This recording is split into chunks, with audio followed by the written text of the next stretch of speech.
RCB విజయోత్సవ కార్యక్రమంలో విషాద సంఘటన జరిగింది. బెంగళూరులోని చిన్నస్వామి స్టేడియంకు ఫ్యాన్స్ పెద్ద సంఖ్యలో తరలి రావడంతో తొక్కిసలాట జరిగింది. ఈ ఘటనలో మృతుల సంఖ్య 11కు చేరింది.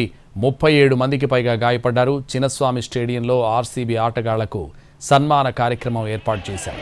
అభిమాన ఆటగాళ్లను చూసేందుకు ఫ్యాన్స్ పెద్ద సంఖ్యలో తరలివచ్చారు. దీంతో పరిస్థితి అదుపు తప్పింది. పోలీసులు కూడా అదుపు చేయలేకపోయారు. అభిమానులపై లాఠీ చార్జ్ చేశారు. ఈ క్రమంలో తోపులాట జరగడంతో 11 మంది ప్రాణాలు కోల్పోయారు. మృతుల సంఖ్య పెరిగే అవకాశం కనిపిస్తోంది. గాయపడిన వారిని అంబులెన్స్లో ఆసుపత్రికి తరలిస్తున్నారు. గాయపడిన వారిలో 10 మంది పరిస్థితి విషమంగా ఉంది.